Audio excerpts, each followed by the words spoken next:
Welcome to a new episode of the Shelf Conversation by OOK. So, you know how it goes every single time we start. We have to start with a quote written by me, which is Kwame's quote. Today's quote is, "Delay is not denial." Amid adversities in life, we have two options, either to retreat or to advance on the mission. But only one of these options will yield a positive result. Seek the right option from God.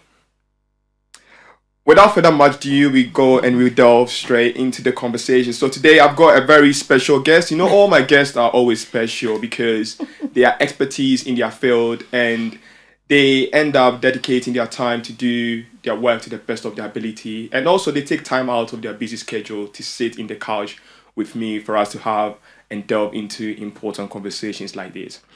So today's guest, she is a pharmacist with a background in GP, with clinical pharmacy, and also community pharmacy.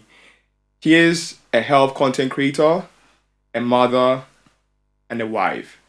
Her work has been featured on the Channel 5 TV in the UK, and also she's worked with the NHS England, which her content has actually been shown on there as well. So it's no other person than Nana Gyeabour. Thank you very much, Nana, for actually honoring this invitation to actually sit in this couch, because your whole bio shows how busy you are. You are one person, but you are wearing different caps. And I believe that you've got time for each and every one of them.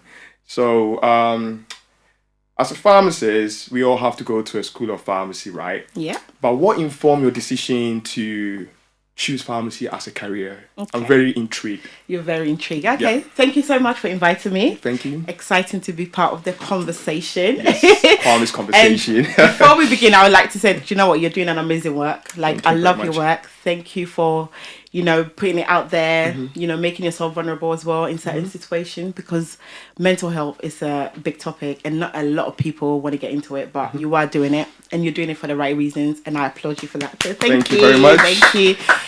So let's start pharmacy. So, when you're like young, your parents want you to do medicine. But do you know what? I think medicine was my main thing until I got to do A-levels. And then that's when I realised that no, medicine is not my thing. Boy, A-levels was hard. The wake-up call, isn't it? It was a wake-up call. Oh, gosh. It was a wake-up call. So I thought, okay, there's different options. I think I spoke to one tutor and he said, there's pharmaceutical science. And I was like, oh, okay, that's different. So I didn't really know much about it. Okay. But one thing I knew, that I enjoy doing science and I enjoy being in the lab. Okay. So I said, okay, I'll take up on pharmaceutical science.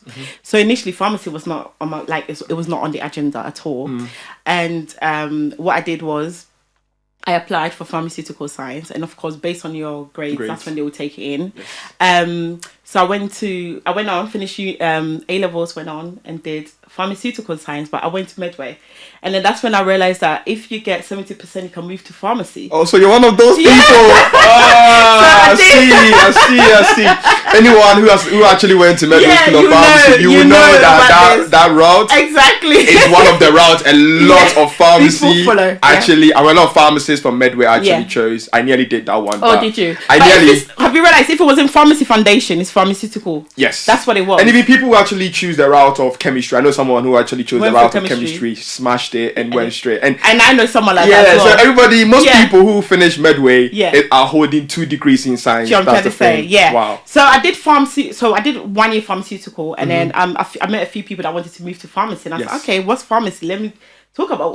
Read about it, and I was like, okay, that's actually interesting. Talking about the drug side, and I was like, okay, that would stop me from going and working in the labs. Yes. But I really wanted to work in the labs. But you know what? I had a conversation with my mum and my dad. And then they were like, it's better to go through the pharmacy route. So you have to get that 70%, right? I have to work our ass off. Oh my God. I think there was 6 of us, 6 girls. And we were like, we have to. And we did it. And then that's when we moved into pharmacy. Fantastic. So, starting off, it wasn't pharmacy from start. It was pharmaceutical science. Yeah.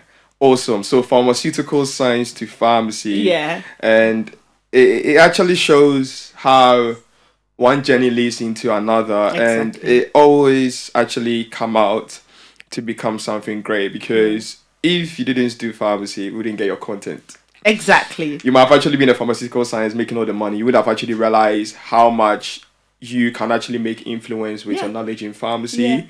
You know, so it's really, really great. Just for our audience, because in terms of my audience, lots of people ask us the question, because I've got people who might be from doing A-levels, who might be watching this, or GCSEs. One of the questions I always get asked, what can I do to study pharmacy or pharmaceutical science? What kind of courses should I do with the science? Because some people end up saying that, oh, it's only science-based.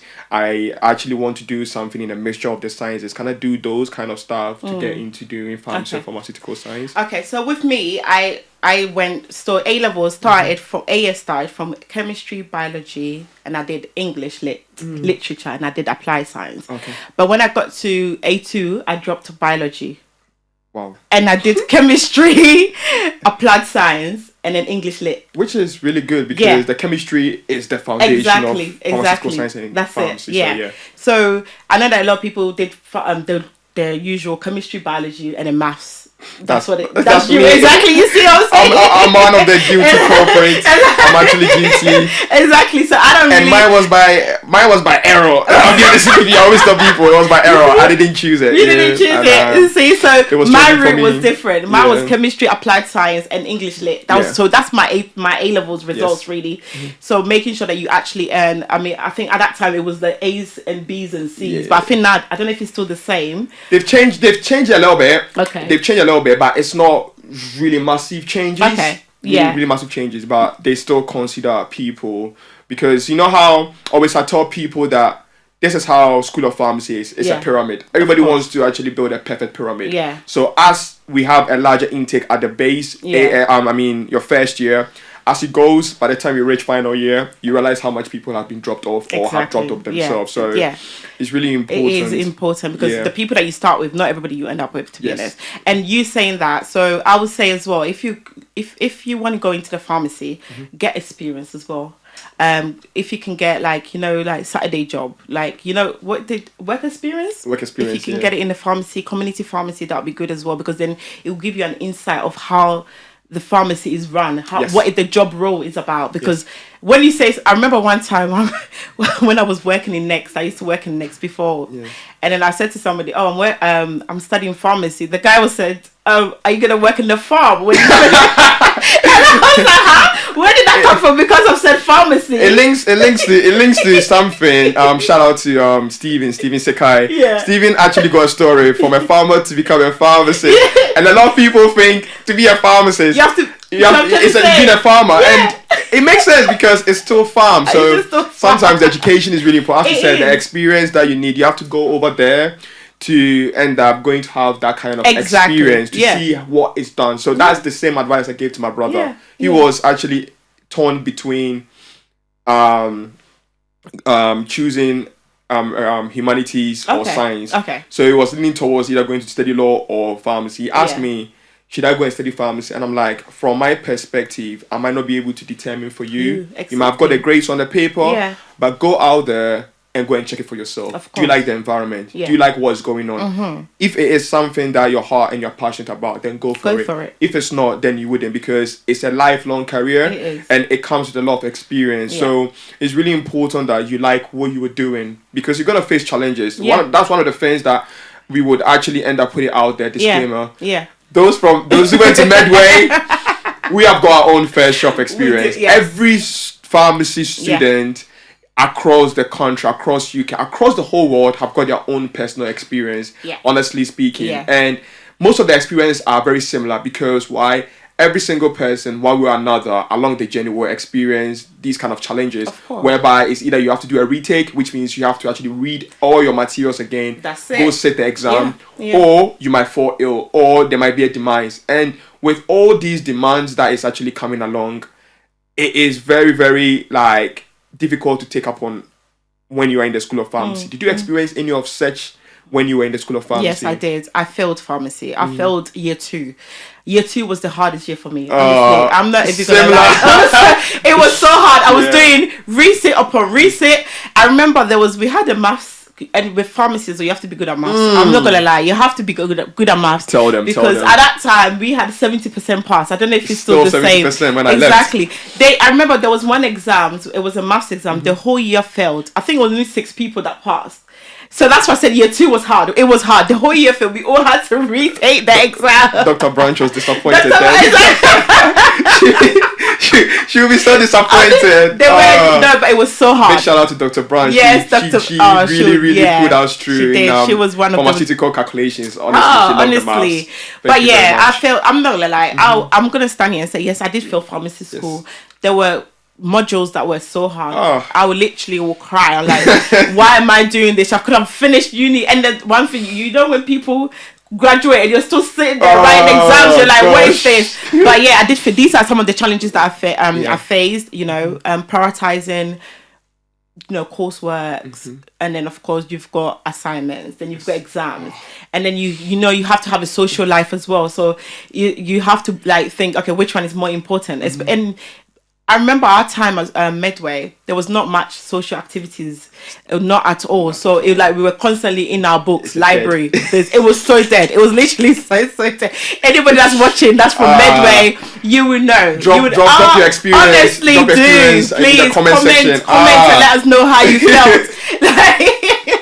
But yes, as Kwame said, it's not smooth sailing. School of Pharmacy is hard, and if you want to study pharmacy, then I would say put your whole in it. And then now that the role is evolving, it's not boring as before where you had the traditional role, just community hospital industry. There's so much more out there. Exactly. But yeah, these are the challenges. Fantastic. As Nana shared, the challenges we all face is similar. I had actually my fair share of retakes. Second year I did. Unfortunately, second year, that was one of my very good friends. Unfortunately, he didn't actually end up making it. And it started becoming very real, honestly. Yeah. Because as much as retakes are part of the life, you have to try your very best not to fall into that position. Exactly. You might learn all the materials, but trust me, the space or the small space of time at which you have to grasp information and sit an exam for it, it's really, really wild. And it's something that pharm students have been complaining. But one thing I always tell people is the challenges are really real. It's right in our face. However, every single year we have people passing. We have pharmacists coming out. So you have to basically think about it this way. You have to adjust yourself around the challenge. The challenge is not going to be moved away from you. And I feel like the challenges makes you who you are today. Yes. So I'm trying to say it does. Yes. And I'll always big up Medway School of Pharmacy students because that's what I actually went to. Honestly, I didn't know much about the other experience of other universities. I always get that experience from having conversation with them. But with Medway, I lived it, I saw it, and I always, every time I walk into a pharmacy and I see the pharmacist, one way or another, I can tell that person is from Medway School of Pharmacy. I had a pharmacist on my road where I was living in Lower Edmonton. Okay. And that pharmacist, I never knew that he went to Medway. Okay. I've seen him, he's always getting his head down doing his work. Until one of my very good friends actually doing a Saturday job. And he made me aware that he's from Medway. And I'm like, I'm not surprised. Another one was Osborne Pharmacy at Medway. Okay.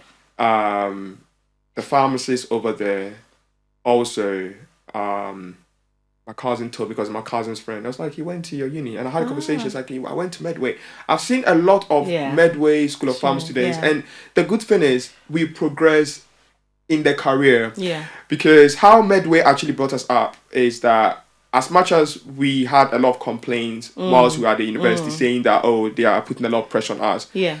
The pressure really molded us because a diamond does not become a diamond just like that. It has to go through a lot of pressure, and it's out of the pressure that it stands out. It becomes very sparkling, and that is one of the great attributes that I always give to Medway School of Pharmacy students, because we are ready to work.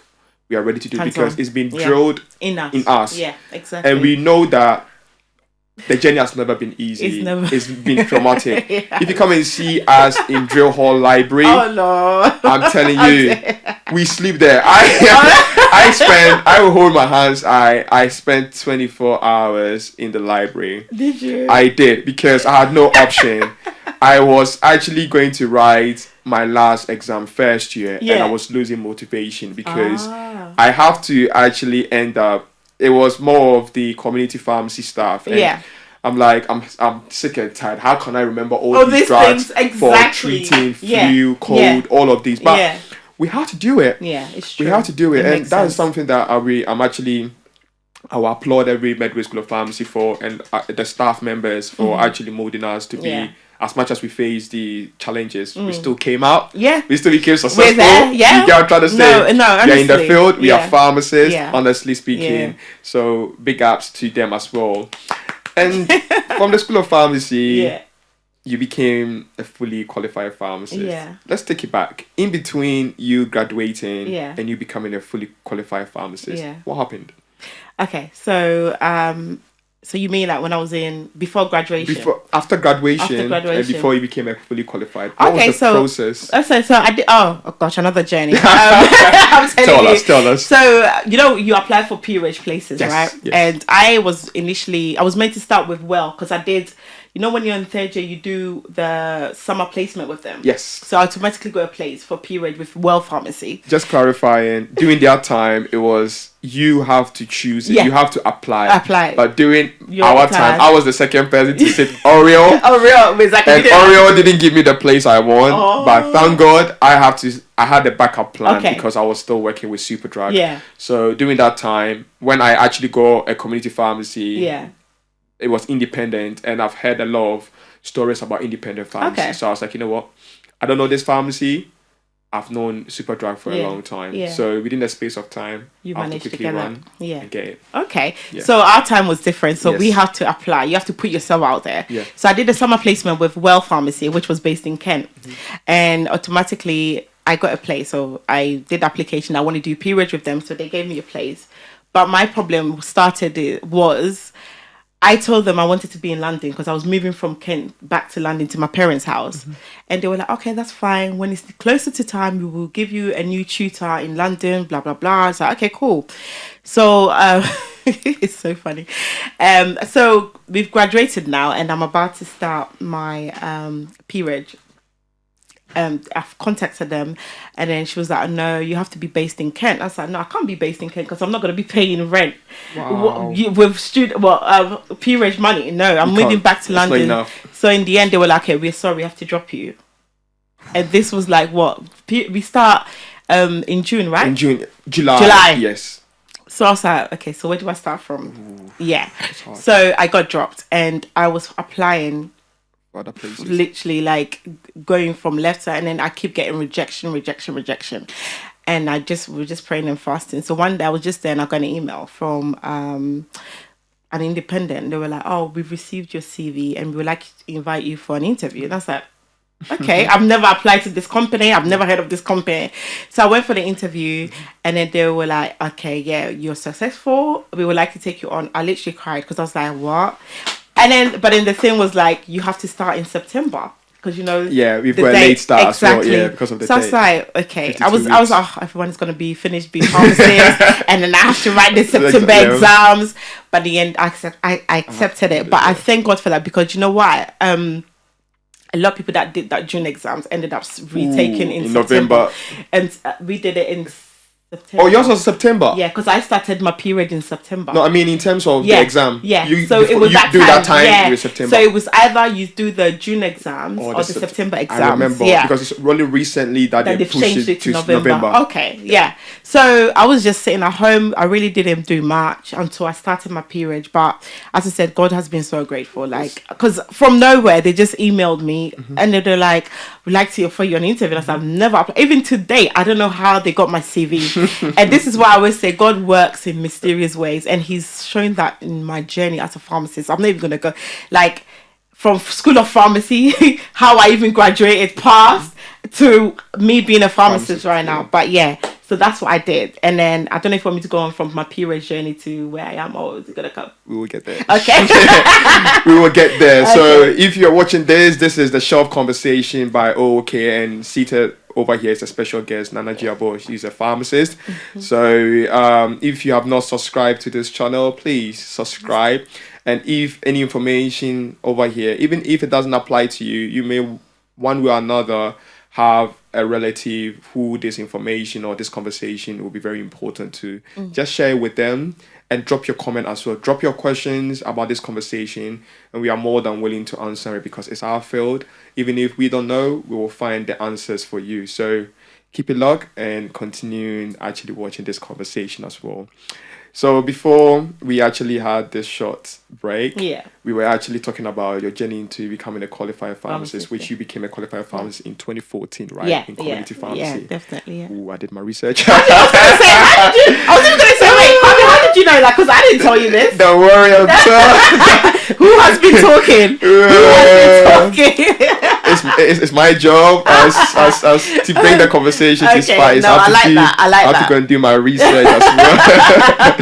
So yeah, so your story actually end up resonate with the quote I started, which is delay is not denial. Exactly. Because most often the obstacles that we face, we never know that it would one way or another come to actually be good for us. Exactly. Before I continue, you can chip in. Yeah. I was even going to say something to motivate someone. So, you know, we did final exams in the final year. 4th year. Yeah. So, apparently, I failed my maths. And that's hard. I failed my maths. I even forgot that. Is this now that you said delay? It's not denial. Yes. I failed my maths. So, they said, because I failed my maths, I can't graduate. So, I have to graduate the following year. And I was like, how? And maths, that's not even part of the module. It's not even part of the module for me to pass my final year. Yes. They said I failed. Yes. And I was like, huh? And this was like 2 of my closest friends as well. We were confused. And they were like, we have to resit the exams next year with the year below us. Were they not doing the reset in the summer? Because sometimes they do the reset and they do late graduation, either the following year or with the masters, So we had to fight for that reset in summer, and we did. We fight for that reset, and what happened? And then we passed. Oh God. So that's why I said even that linking to that, because even I would have still put my period on hold. Do you know what I'm trying to say? It's true. Because God works in I would have amazing ways. They would have wanted the past before moving on to starting my period. Because they will send your results to GP. So to let people know, because pharmacy is a professional exam, unless the professional body ends up giving you the tick, even if you've got your pre-reg, you are not going to be able to start. Because you can pass all your exam, get your first class or whatever, but something could actually penalize you on it, i.e. they've gone to check your they've gone to actually end up checking your fitness to practice, and they realize that there was an issue pending, and it was due to investigation, and because of that they have to actually end up delaying you. If your name is not on the GPAC website, then you know you are just a pharmacy graduate. You're not a pre-reg pharmacist yet. Exactly. So that is to actually clarify those kind of stuff. But eventually you did. Because one of the things that with me, I was always actually eager because I've done a lot of retakes throughout. Final year, I said no. You can't. I can't. But that's the thing. This came as a shock. Yes. Because when they said I failed maths, I was like, how did I fail maths? Okay, second year I failed it, but third year I was fine, and then third year I was getting above 80s, and so how can I fail maths? It was baffling, and to find out that it was only, I think it was 1 or 2 marks. I wanted to cut 1 or 2 marks. These people didn't pass me because of 1 or 2 marks. I wanted to cry, literally, but I think everything works out. It works out. Yeah. Because with me, I've also had a crazy story about maths. I've done a retake in maths. That was third year. Second year, I was at home, and results have come out. And all of us, scary. I opened, and they said, I failed maths. I'm like, how? You see, this is the thing. I'm like, it's not like we are super intelligent, but we put a lot of effort in maths. We basically master how to do it, and we complete it. Where did we go wrong? Is it a simple error or something? I started messaging, emailing Dr. Branch, and this thing, honestly speaking, made me sick because it made me become indoor person. I was like, I'm not going out. This thing has spoiled my whole mood. That was because this is second year. I have to pass this, going to my third year. So what happened was that I sent an email to Dr. Branch, and Dr. Branch was on holiday. Okay. So when she came, she was surprised to see it. I woke up and because I was experiencing that, my body clock was just messed up. When I say body clock, we're going to explain later. Yeah, exactly. It was messed up. My sleeping pattern was messed up. So I remember I woke up around 11 a.m. Yeah. Took my laptop, took my books to go downstairs to go and study. I opened my laptop. I checked my email. It was from Dr. Branch. Dr. Branch was like, from my records, nothing shows that you failed. So where did that come from then? And she even went to the point because I became the student's ambassador. Yeah. And she called me to the office because that week during the Freshers Week, I became her PA. Yeah. And I really loved it. She didn't pay me, but I loved it. She still calls me her PA. Aww. So she went and I'm like, Kwame, you are one of the top highest scorers in that particular exam. And getting to know that I got 92%. That day I was like, you know what? Someone needs to be sued. Exactly. Someone needs to be sued. Because you guys were going to make me end up sitting this exam. Imagine I failed this maths exam. Exactly. That'll be it. Yeah. I'll be failed and I'll be expelled. Yeah. Only to find out that someone didn't upload it properly.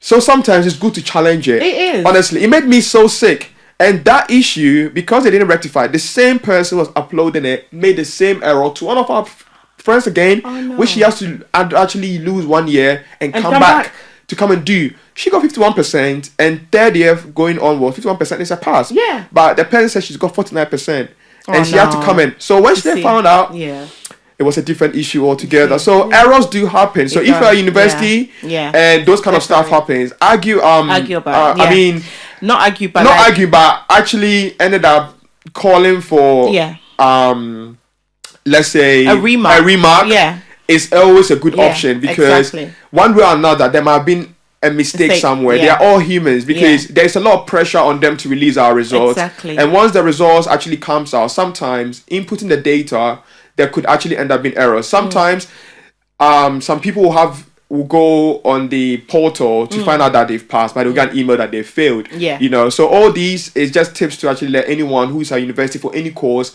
if you feel within yourself that you deserve a remark, go for it. Speak to the right people and let them be remarked, because one way or another there could actually be an error. It's better to find out if there's an error than to actually assume that there's no error. And then just go sit it and something actually happens. So that's actually a good tip for our pharmacy students and our period students as well. And before we move on to the next session, which is our consultation as pharmacists that we are going to do, I find it really amazing how, honestly speaking, you've been able to actually combine your role as a pharmacist, as a wife, as a mother, as a health content creator, and you've been finding rest. How do you do it? Because I know before we shot this content, we've had our own wahala. Oh gosh, you don't want to go there. We've had our own wahala. For our non-Africans, when you say wahala, it means problem. We've had our own problems, but honestly, we've been able to overcome it. How do you find that striking balance? I still haven't got it. I still haven't found the balance. I'm still struggling. So you just wing it? I just wing it. But you know, I think because I have the passion for health and I have a passion for content creating, so I try and find time. There is time for me when it comes to being a mother, being a parent, and there is time for me when it comes to being a pharmacist. So what I normally do, do you know what? If I say I plan, then that must be a bit. Sometimes I plan, depending. So like in a month, I'll be like, okay, this month I want to shoot content. Then I'll try and fit around people. And I'm grateful to for my village as well. Like my mom, my dad, my sister, my husband. They're always all trying to work around me as well. So it takes a village to raise. It takes a village to raise a child. It takes a village to even raise anything, to be honest. So grateful for them. Shout out to them. So I just lean on these people and I said, I want to create content. So then I'll say, okay, this week or this month, what's your schedule saying? And then if it's a room for it, then I'll shoot. If there isn't, then I'll move it on. So if you notice, I'm not really consistent when it comes to my YouTube videos. I shoot like 1 month, 3 months, 2 months. You're not all consistent, but once the content comes out, it just hits. It just hits the point. Exactly. Yeah. That's the thing. Yeah. And this year, I said to myself, I'm trying to create more because I think with content creator, it started in 2019. So I've been creating the content for so long, but because of my consistency, I was in third year. You see, exactly. I was a qualified pharmacist, and it actually. Content creator started with a patient that actually told me to go into content creating. Wow. Because I think she was traveling. I was giving her advice and she just stood there. She was so quiet. She was like, oh my gosh, like, I know a lot. Yeah. That's what she was like, why don't you sign up for Instagram, YouTube, do something? And then I was, oh, this is not me. I don't have time. But think about, I had time because I didn't have no kids. You know what I'm trying to say? But it's all those excuses, I think. Like, yeah, I didn't have time. But then I think she came back from a holiday. She was like, oh, so what's your YouTube say? And then I was like, I haven't started. But YouTube, it was only like a year ago that I started YouTube. So it hasn't been, I said, consistent. But yeah, I've been creating content. So I think if you have the passion for something, you always try and find time. You create time for that thing. And then when it comes to parenting as well, I always have that time for them. So I don't do full time. I do part-time work. So I'm a part-time GP pharmacist. And then the other time I try and dedicate to the kids as well. So I know that if school time is this time, once they're gone, I can use that time to do my things. Yes. And then when they come back, I dedicate that time for them. Yes. And then, when they go to sleep, then that's when I look into content creating as well. And then sometimes when I go to work as well, so instead of me having a break, I just use it to create content. Yeah. So I always try and find that little time. So if my sister has this saying, she's like, oh, every time I see you trying to create something, you're on your phone trying to, it's like, I'm trying to find that time to create because I love it. I want to see, do you know one thing I love? When people message me and said, oh, this advice that you've gave has helped me. I've changed my life around health because your health is your wealth, right? So it's because I have the passion for it. So that's why I have time to create. But as I said, I'm still trying to find the balance. Yeah. I haven't found it yet, but I know that one day I will because the last two are yet to go to school. Once they go, then I'll have the balance. Fantastic. As Nana actually shared, if you've got passion for something, you find time for it. And our journey into content creation, I'm telling you, it is hard. It is. Most of us, I'm speaking to you, the one watching this program, we've all been there before. You are sitting on a great idea for you to create your content. You've had a lot of people encourage you. Some may even discourage you. Some may even end up telling you who's going to watch this. But let me tell you one thing. Until you actually start it, you will not be able to actually find ways that you have to go around it. I was sitting on idea of content creation as far back as 2019, whereby on my full notes I made all the notes and everything. I was like, how am I going to find the time? Until I went to an event, I've messaged this person and I told her that conversation that we had and what she saw in me made me just strike. She's called Resulta. She's a doctor, Dr. Kofo. Big up to you. So we went to the House of Medics event. Okay. And she actually ended up telling me about it because she was like, you've got enough information because there are certain things that you're saying that I don't know. No, you see? You spend most of your time on YouTube and me, I'm a big YouTuber. I'll be honest with you. Yeah. Once I close from work, I plug my phone in YouTube. I end up streaming my content because there are specific people that I actually end up watching. That's like me as well. Which has got nothing to do with pharmacy. It's just purely news, entertainment because of the humor. Yeah. And I've learned a lot from that person as well because his content creation style, I've seen the person grow because during the COVID is when he peaked. He's in Ghana, Kojo Sheldon. Okay. I've not met him, but everybody who knows me knows that I'm a big fan of Kojo Sheldon. Shout out to Kojo Sheldon. So it really, really actually inspired me because he's not just building a YouTube platform, he's building a media space that is going to go a long way to actually end up helping because it's not the traditional media. He is actually starting YouTube, transforming YouTube to become a very big media platform. Shows how much. And he didn't start with all the resources. He started with just some camera and some laptop. And right now he's built a space whereby he's created employment.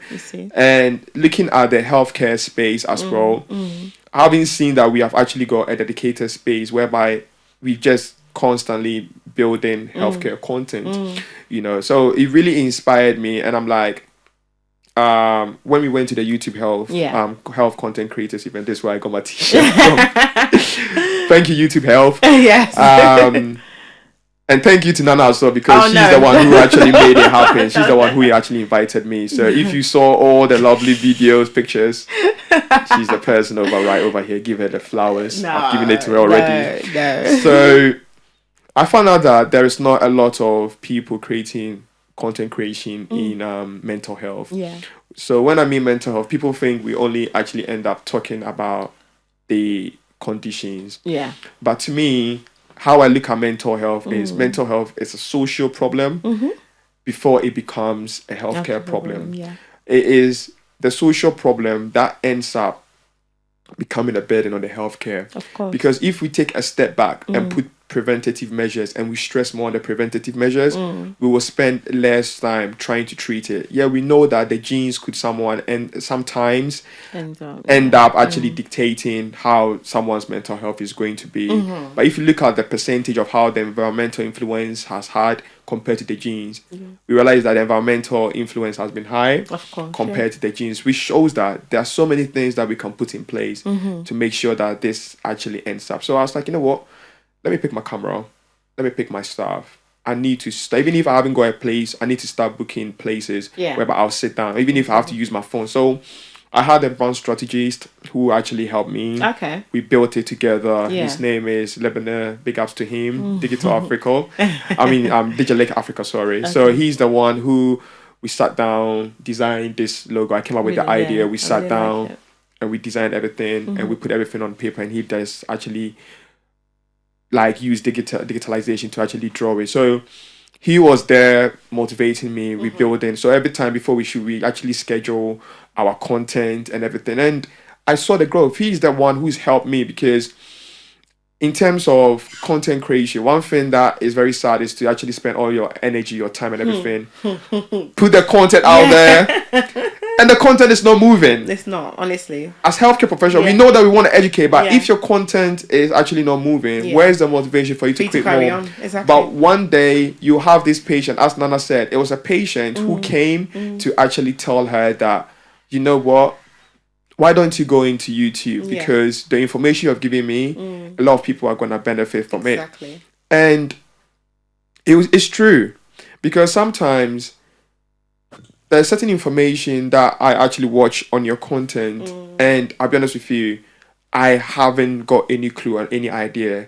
Working in community pharmacy, and community pharmacy is always the place that you get those, especially a Saturday or a Sunday, weekend, whereby you cannot refer the person to a GP or something. You have to be very up to date with your knowledge, and that is the other side of us as pharmacists, that we are experts in medicines. We might not know everything, but we should know where to find the information. So if you've got someone who is constantly creating content on such a thing, boom. Every time you go on your YouTube channel, you can actually save, or you can save the video. If you go on the Instagram, the Reels, you can save it, you watch it, it helps. So one way or another, our YouTube channels or our social media pages where we create our content is also finding its way, penetrating into the space, whereby you're not just going on social media to go and see what's trending. You're also going on social media to be updated on information about your health, which is something that we are grateful for, honestly speaking. And everyone keep supporting us as well. Keep supporting, because the work is not easy because you have to do a lot of research, which is part of what we are going to actually go on next. We do a lot of research, and is for the benefit of the community that we come from, because a lot of information is not being put out there. So if we've been able to find ourselves in the healthcare space, we have to do our due diligence to be educators, to be able to educate people on the health. And I feel like it's one way or another, we are doing public education service, which is something that I believe that we need more people in our space. Because when we went to the YouTube health content creators, apart from yourself, myself, Yasser, Pharmacist Virginia, where were the pharmacists? I know a lot of people actually reach out to me that they didn't want it to come, but they didn't have much idea about the the event.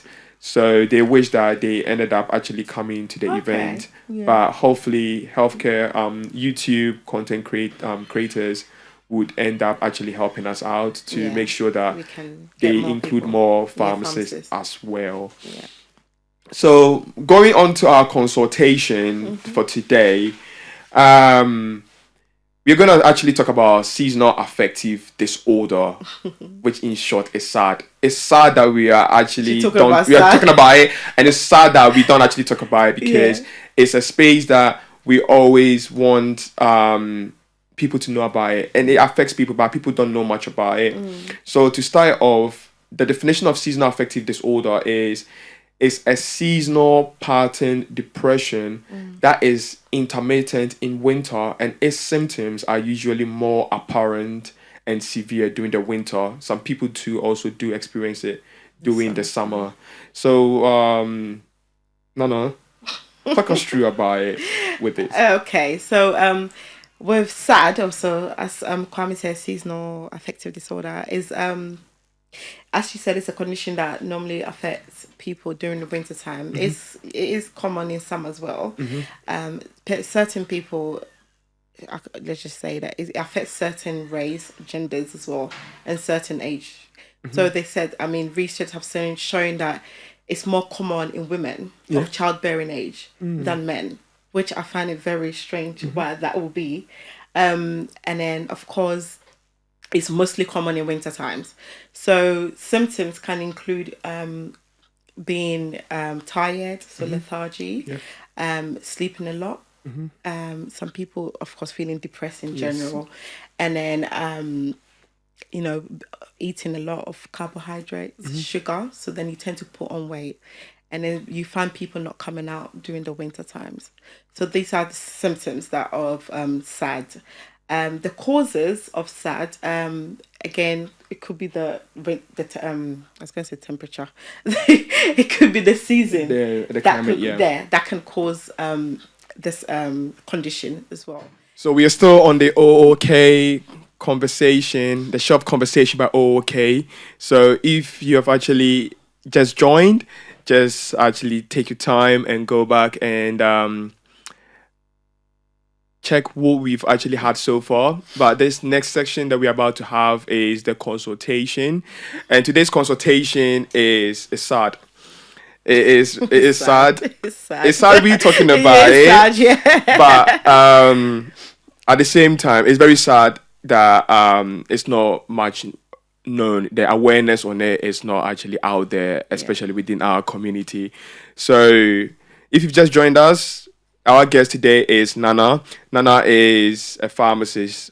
She is a GP pharmacist who has got a great in-depth knowledge when it comes to healthcare, and she's been in the industry for quite a number of years now. Therefore, her knowledge is always welcomed, and she's got all the tips, and she has actually got all the necessary advice that she has to give to us, because also she's a healthcare content creator.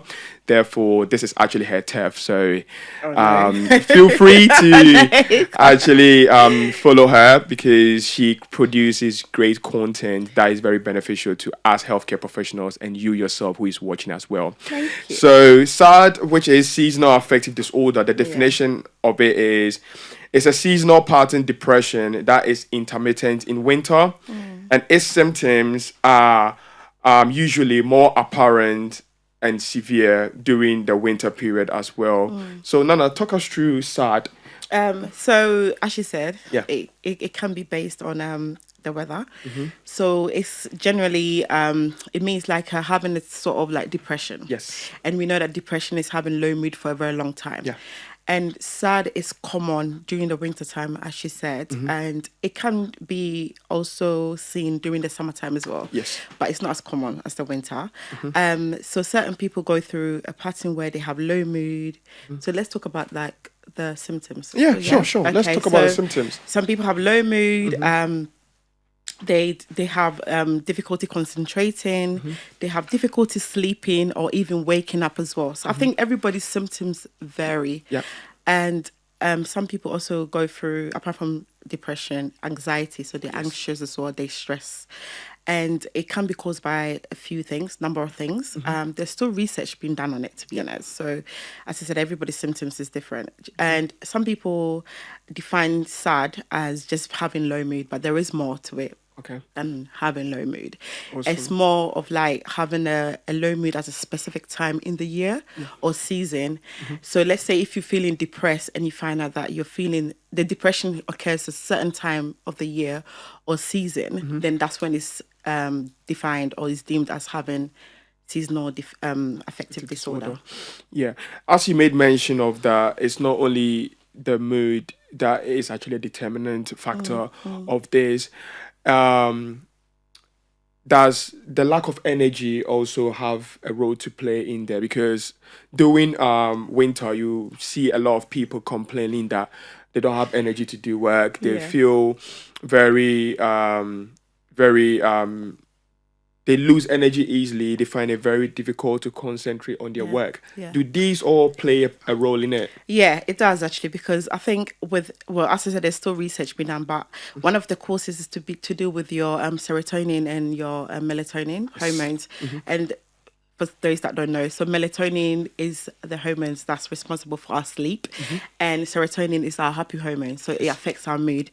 So during seasonal affective disorder, it's known that there's more, your body produces more melatonin than serotonin. So if you have less serotonin, then your mood will definitely change and your energy will be low. It will literally flatten out.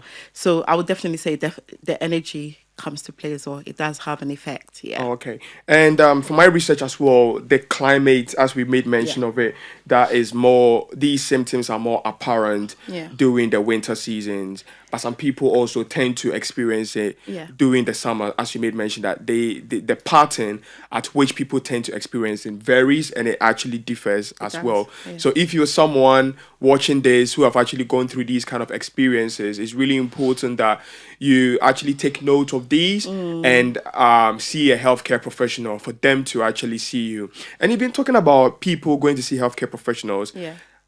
In the healthcare settings as GPs, how is it diagnosed?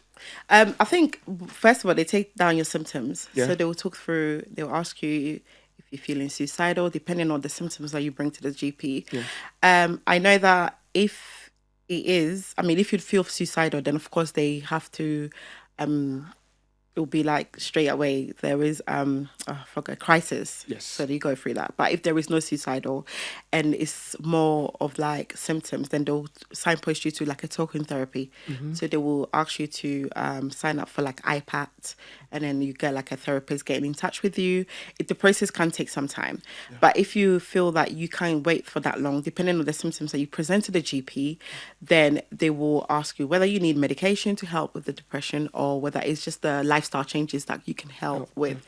So going back to some of the causes, there are other causes other things that can contribute to S.A.D, and that's like light therapy. I mean, they can signpost you to light therapy. So there is research being done on the amount of light. So if, for people that don't know, if there's a light that hits the back of your eyes, then of course it generates that happy hormone again. So the hormone, it sends signals to this part of your brain. And then this part of the brain is responsible for like your sex drive, your appetite, your sleep. So if you have less light hitting the back of your eyes, then there's a chance of you getting S.A.D. So as I said, it all depends on your symptoms. The GP can signpost you to the light therapy as well. So the treatment that you might end up getting from experiencing this is dependent on the severity and of the symptoms. Much understood. So if you're watching this, as already made mention of, it's really important that you don't base it on one symptom that you've experienced, as Nana has explained. It is an accumulation of symptoms that will help the GP or the healthcare professional to make that informed decision to actually signpost you to either a crisis team or to actually end up getting treatments such as the light therapy. You also made mention of talking therapy, which which is the literal name, but in terms of healthcare, we will call it the cognitive behavioral therapy. People may be wondering, how would this help? Because my mood is actually fluctuating. One moment I'm feeling low in mood, which could actually be owing to the climate. The next moment I'm actually in the mood, or maybe I might end up being flattened out. How would the talking therapy, which is the CBT, help to make a difference? I think I'm not a therapist, but Yes. based on what we've learned and what I've researched, so they will ask you the symptoms and then I draw a plan with you. So they'll probably come up with a plan where if certain things that's causing your low mood, then they will give you a certain activity to practice at home that will help alleviate your mood. It depends. Again, there's going to be giving you some lifestyle changes as well. So if there's certain, like, let's say if you wake up and you don't feel like doing anything, then they'll challenge you to do certain things. So it's all about talking through your feelings with them and of course the symptoms that you're experiencing. And then based on that, they'll probably give you a treatment on how to manage these symptoms. And I think that having, like, let's say a specific activity can help elevate your mood. You know, they will challenge you to do things that are of your norm, which can also help with like going to the gym, exercising, cutting down certain food, eating certain food, you know, as socializing. These things can actually help if you're feeling low. Because it's true that all these do, because when it's winter time, it's really cold. It is. So the cold itself will keep you indoors. Of course. Would end up making you become very introvert. Honestly. You don't want to go out. actually go out. Even if you're the most sociable person, Honestly. and it hits the 1 degree or 2 or 3 degrees, you don't want to step out of your bed. You just want to actually end up staying in bed. And that could end up actually triggering these kind of symptoms as well. So let's make sure that we take note of that as well. So at what point would medicine come in? At what point would the person need medicines? I think when you've done the CBT or you've tried the light therapy and you feel like it's not working, then you can go back. I think it depends on your therapist as well. They might signpost you back to your doctor, your GP, and then from there, your GP can initiate the medication depending on the severity of symptoms. If not, then they will probably refer you to a mental health specialist, and then they'll be stepping in and then of course prescribing. But I know that sometimes GP can start over antidepressants from the GP, so you can get it depending on the symptoms. And mostly they start with the SSRI, which is the selective serotonin reuptake inhibitor. Oh gosh, don't get me started. Because sometimes we say all these kind of acronyms and people do not actually understand as well. So you realize that with the SSRI, we made mention of serotonin, which serotonin is one of the chemicals which is actually affected when someone is experiencing seasonal affective disorder, which is what Nana actually explained to us. So from my research that I was doing online, this is a quote or an extract that I actually took from a clinical social worker and therapist from America. She's called Chelsea Glover. Okay. And Chelsea Glover Jordan, and she said in a write-up that, which is titled "Why It Is Important for Black People to Understand That Seasonal Affective Depression or Disorder is a Real Thing." She stated that we need to up our game with supplements containing vitamin D or from natural sources such as orange. What is your take on that? I've always said when it comes to Black people, we need more vitamin D because of the melanin. So, and research has shown that vitamin D does play a role in our mental health. Vitamin D plays a role in so many things. So, definitely would say that seeking, aside from seeking therapy, it's also important to supplement, especially with vitamin D. The guidelines says that at least 10 micrograms a day. 10 micrograms? Yeah, if you live in the UK. I don't know about the others, but at least 10 micrograms a day will help with your vitamin D levels. If you feel that you've taken vitamin D 10 micrograms and it's not helping, then you probably might need more. I would say do blood test and then find out your vitamin D levels, and then from there the doctor might advise further whether you need a higher dose or not. Yeah. But I always say at least 10 micrograms Awesome. or 25 micrograms. I'd say 25 micrograms towards that, yeah. For the clarification of our audience, because a lot of people like to self-medicate and everything, which whenever I'm working in the pharmacy, I see a lot of people come to buy these supplements. But I know that an overdose of these supplements has got its own side effects or adverse effects they may experience. With a 10 microgram per day, can they purchase it over the counter? Yes, you can get 10 micrograms from your local pharmacy. Okay. So you can just ask the pharmacist or the counter assistant. They'll be able to help you with that as well. Awesome. Yeah. Awesome. But yeah, anything higher, I would say definitely speak to your GP. Yeah.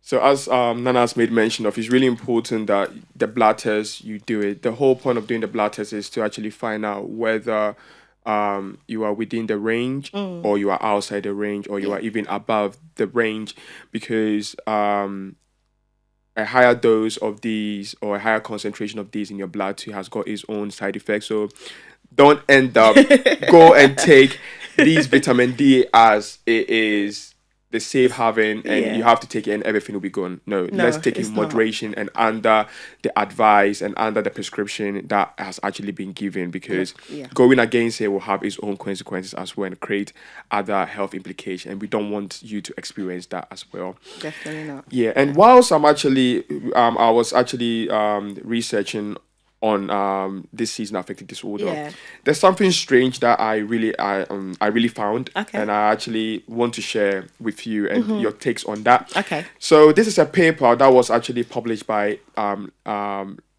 Landberg. Okay. And the paper was actually exploring ethnicity, which may have influence on seasonal affective disorder. This is actually an American paper. So I found it on the American Journal of Psychiatry, which was published in 2004.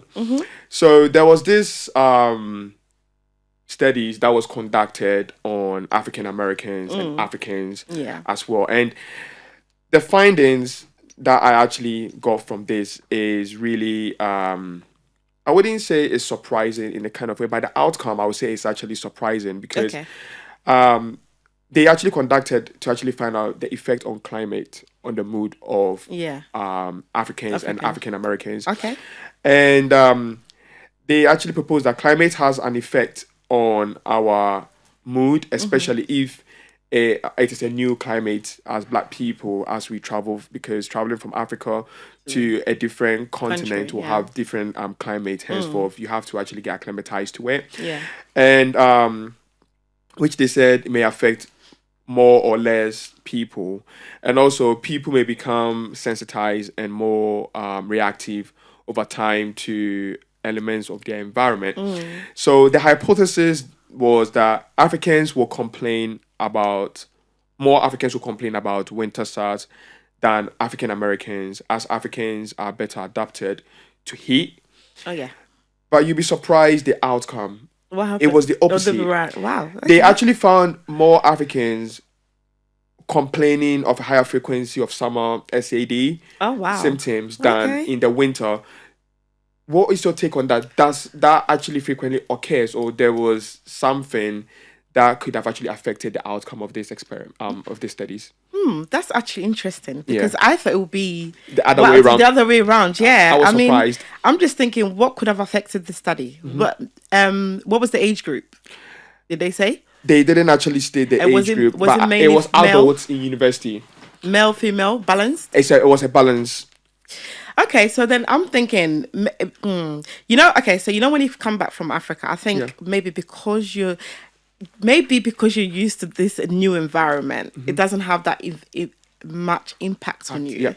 Whereas someone that's African American, they've lived in that continent or that country for so long, so their body is used to that specific weather. So they're fed up with it. So of course there's going to be more people experiencing SAD than someone, because it's like someone getting in new trainers and someone that's had that trainers for so long. You'd be so excited. Do you get it? You'd be so excited. Oh my God, I'm going to wear it this year. But someone that's had it for long, they're so used to it. They're like, it's nothing to them. Exactly. So maybe I'm just thinking beyond the climate. Do you get it? Other stuff could have actually affected them. Yeah, exactly. Which could actually not just particularly the climate. That actually caused. Exactly.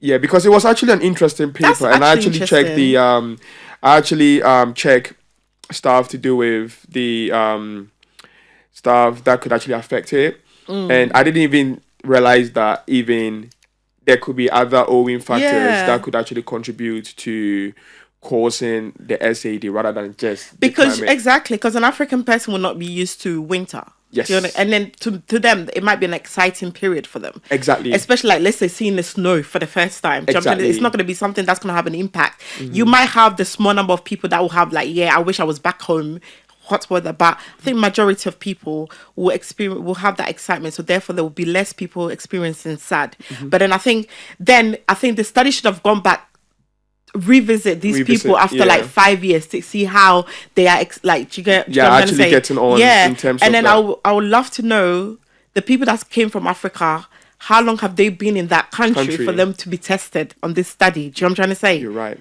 So then the countries they are coming from as well are actually very hot countries as well. So I'm actually surprised. So do you think in general when it comes to S.A.Ds, black people are more likely to be affected compared to their Caucasian counterparts or any other race? I feel like sometimes black people can overcome certain things. Or maybe they overlook certain symptoms as well. That is the word. Overlook. Do you know what I'm trying to say?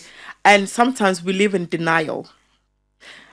We don't want to attribute ourselves with depression. Some people do not want to attribute themselves. So even though they might say, "Oh, I'm feeling low. I don't feel like going out," as soon as you mention it, "Oh, are you feeling depressed?" I don't want to hear it. They don't want to hear it. They jump out. Yes. So it could be one living in denial, overlooking symptoms.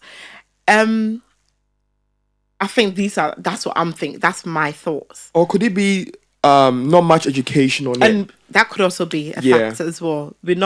Because not a lot of people know what seasonal affective disorder is. People think whenever you make mention of stuff like depression, it's a death sentence. That's what it is. Yeah. That's what it is. So awareness as well. I don't think there's not much awareness. There's not much awareness. That's the reason why we are here actually creating this awareness to have these conversations. Exactly. But it does, it is something that it exists. Yeah. And I think there's a lot of misconception around that as well. Surrounding that. Yeah. Awesome. So going forward, I feel more because it's so strange that I was doing a lot of research, but this is the paper that I came across. Yeah. So would you say that, because I was actually having this conversation with someone, and in regards to research and also in regards to black people getting involved as participants of studies of these kind of nature. Yeah. Would you say that there is not much avenue that is provided for us to be part of it, or is it that it's provided, however, we end up not being willing to be part of it and we end up get laid back? Henceforth, the population that actually is used for that particular studies is not representative of our community? I think it could be both. It could be both depending on where the study's been conducted as well. The only reason why I'm saying it could be both is because sometimes when studies are being conducted, they're looking for participants. Certain people will get involved. Some people will like, I don't want to be part of it. Do you know what I'm trying to say? And especially within the black community as well, you hardly get much participant. Whereas the counterpart will actually definitely end up showing up. Yep. Exactly. And then the other side again is recruiting people. Yes. So it is both. To me personally, I think it's both. Okay. What do you think though?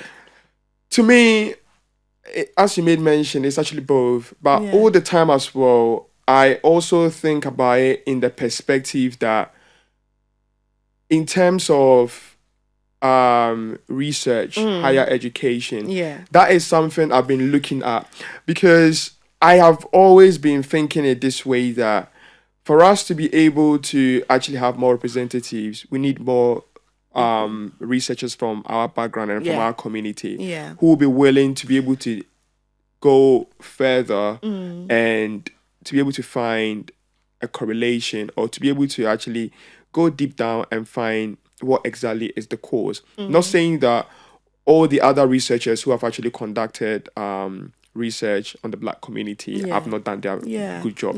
Someone would do the job, but it's high time that we end up getting ourselves more involved in terms of research studies, in terms of studies conducted like these, because we'll be able to understand it much better. We'll be able to actually find out more contributing factors that could actually end up causing this particular condition. So adding to what we've already shared, I believe is also about we also getting accessible to higher education, such as research field as well. Because a lot of people from our community have done fantastic, holding masters, PhD, and everything. But I would say more of the people within that space would also contribute to these kind of changes that we want to see, because we've got amazing, fantastic pharmacists, doctors, nurses, but these people or we who are actually in these fields are doing the treatment. Who is behind doing the research? But then it boils down to funding as well.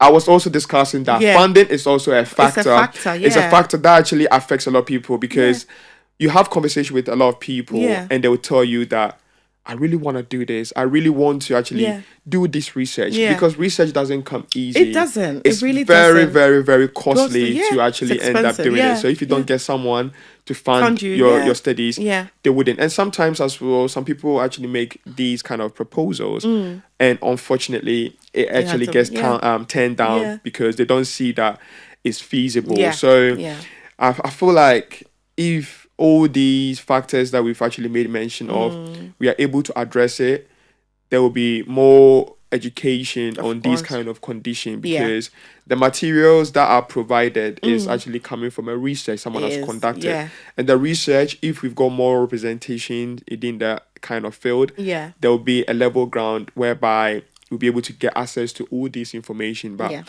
most often, the lack of representation also boils down to the lack of funding that we don't get as well. So thank you very much, Nana, for making the time. As I always make mention that all my guests are really special, and you are one of those people as well. And your insight that you've shared with us on seasonal affective disorder, I believe it will go a long way to make a difference.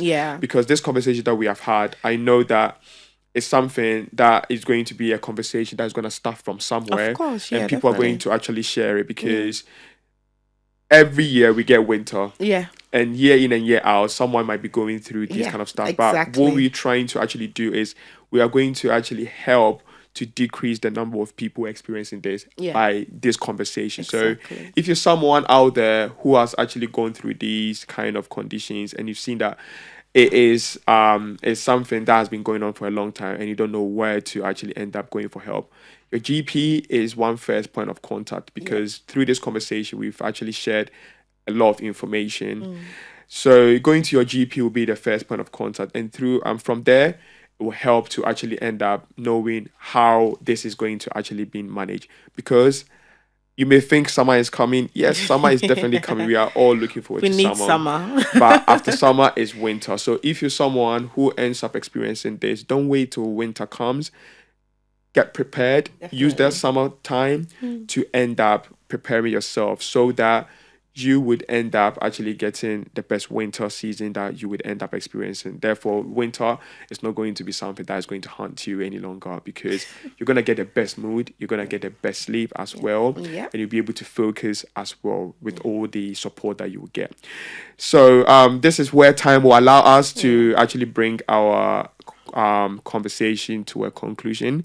So thank you very much for watching, for listening to this conversation by OOK, the short conversation by OOK. And thank you, Nana, for leading our consultation as well in this session as well, because it's something I've actually learned a lot, and we'll be able to go through a lot of stuff. So same time, another time, please subscribe. It means a lot to me. Hit that subscribe button. You the one watching, listening, please. You know that this conversation was juicy and it's very educative as well. Share it with someone as well, because it will go a long way to helping us to be able to improve our mental health as well. And if you've got any question pertaining to this conversation or anything pertaining mental health, feel free to drop it in the comment section. And also, any questions that you feel free that you don't actually feel comfortable sharing it under the comment section, just hit me up on any of my social media platform as well. I'll be able to answer your question. If I don't know where to, I will find it and also signpost you to the right and appropriate venue for you to actually get your question answered. Until then, stay blessed and thank you very much for listening as well.